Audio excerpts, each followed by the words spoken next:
Welcome to QNS TV. I'm Anchal Miskeen and you're watching me on #News Informative। तो दोस्तों इसी news informative के सिलसिले में हम आप सभी के सामने दिन का जो है एक पहला चंक लेकर हाजिर हुए हैं, पहली खबर लेकर हाजिर हुए हैं। दोस्तों ये जो पहली खबर है ये हमारे कश्मीर के टूरिज़्म सेक्टर से जुड़ी खबर है। अब जो ये टूरिज़्म सेक्टर है हम जानते हैं कि इसका असर चाहे ये ग्राफ ऊपर जाए या नीचे जाए, इससे एक ओवरऑल कश्मीर की इकोनॉमी पर कितना असर पड़ता है। अब एक सर्कुलर था उससे पर एक चीज़ जो समझ में आती है वो ये है कि जो टूरिज़्म सेक्टर है कश्मीर में उसकी बढ़ोतरी से जो आज के टाइम पे हम सब देख रहे हैं कि एकदम टूरिस्ट का रश शुरू हो गया है, उस हिसाब से वैसे तो वो टूरिज़्म से जुड़े बिजनेस क्लास के लिए तो डेफिनेटली एक गुड न्यूज़ है, वो डेफिनेटली उनके लिए खुशी का कारण है, टूरिज़्म सेक्टर के लिए खुशी का कारण है। बट अगर हम इसको देखा जाए तो जो कैरिंग कैपेसिटी है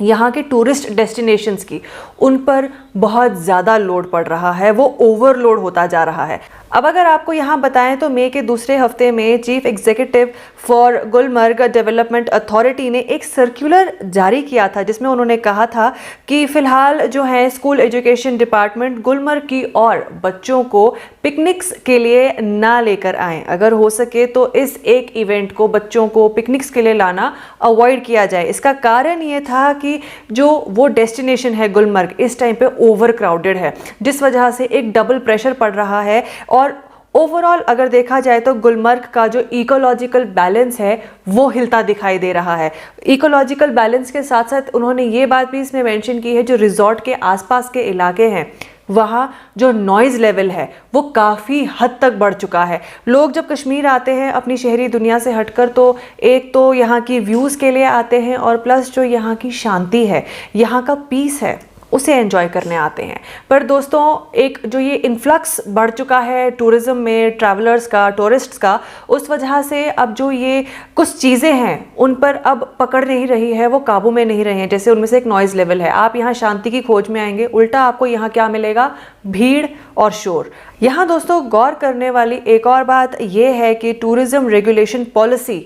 जो ये एक पॉलिसी है जो टूरिज़्म सेक्टर को एक रेगुलेशन में रख सकती है, पूरी चीज़ें जो है कंट्रोल और चेक में रख सकती हैं, उसके ना होने की वजह से यहाँ पे अगर देखा जाए जो टूरिज़्म अराइवल्स हैं, एक तो वो ना चेक में है, एक ना उसको कोई कंट्रोल कर पा रहा है। इसी वजह से अगर हम कहें कि जो सो कॉल्ड इकोलॉजिकल इम्बैलेंस यहाँ के टूरिस्ट डेस्टिनेशंस में देखा जा रहा है, उसकी मेरे ख्याल से एक ये ही वजह हो सकती है कि यहाँ पे जो रेगुलेशन पॉलिसी है टूरिज़्म से जुड़ी हुई वो मिसिंग है। इसके अलावा अगर दोस्तों आपको बताएं तो एक सर्वे हुआ था, जो सर्वे करने वाले थे वो थे यूनिवर्सिटी ऑफ कश्मीर के डिपार्टमेंट ऑफ एनवायरमेंटल साइंस। उन्होंने जो सर्वे किया था उसके मुताबिक ये बात सामने आई थी कि जो गुलमर्ग है, फॉर एग्जांपल ये एक डेस्टिनेशन है, वहाँ जो एक दिन में ये जगह सिर्फ 3500 लोग यानी कि 3500 लोगों को ही संभाल सकता है, होल्ड कर सकता है। यानी कि गुलमर्ग की capacity according to a day, per day के हिसाब से सिर्फ 3500 लोग हैं।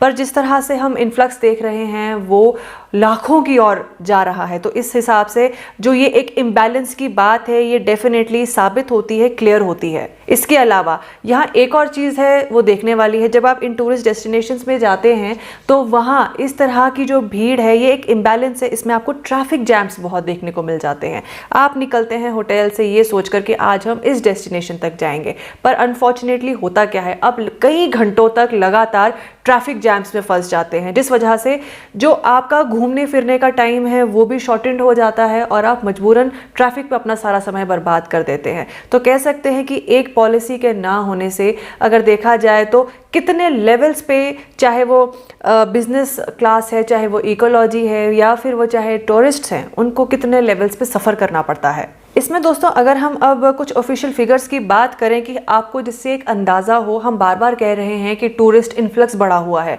तो एक डेटा सामने आया है ऑफिशियल सर्वे से, तो ये उसमें पता चला है कि अप्रैल के महीने में इस साल 2.8 लाख टूरिस्ट्स का आना जो है वो दर्ज हुआ है, यानी कि एक महीने में 2.5 लाख से ज़्यादा लोग कश्मीर आ चुके हैं। और वहीं अगर हम मई के ही महीने के पहले हफ्ते की बात करें तो उसके डेटा में ये सामने आया था कि 33,000 टूरिस्ट्स कश्मीर की ओर आए थे। यानी कि देखा जाए तो जिस तरह से ये नंबर्स इस बार बढ़ रहे हैं, उससे यहाँ अथॉरिटीज़ को, एडमिनिस्ट्रेशन को कड़े कदम उठाने चाहिए, जिससे वो टूरिस्ट्स के लिए भी जो यहाँ का विज़िट है वो एक मेमोरेबल बनाएं, हैसल फ्री बनाएं, और वहीं ऐसे पॉलिसीज़ हों जिससे कश्मीर के इंफ्रास्ट्रक्चर पे यहाँ की खुद की इकोलॉजिकल बैलेंस भी ना बिगड़े, उसमें जो है एक बैलेंस बना रहे, ताकि दोनों तरफ से एक विन विन सिचुएशन हो, किसी के लिए भी किसी भी तरीके का घाटा ना हो। तभी हम जाके कह सकते हैं कि yes, we are a perfect tourist destination and heaven for tourists. फिलहाल दोस्तों हमारे इस रिपोर्ट में इतना ही। अगर कोई और रिपोर्ट आती है तो हम वो आप सभी के सामने लेकर फिर हाजिर होंगे। तब तक के लिए दोस्तों आप मुझे और मेरी टीम को दीजिए इजाज़त and stay tune to QNS TV।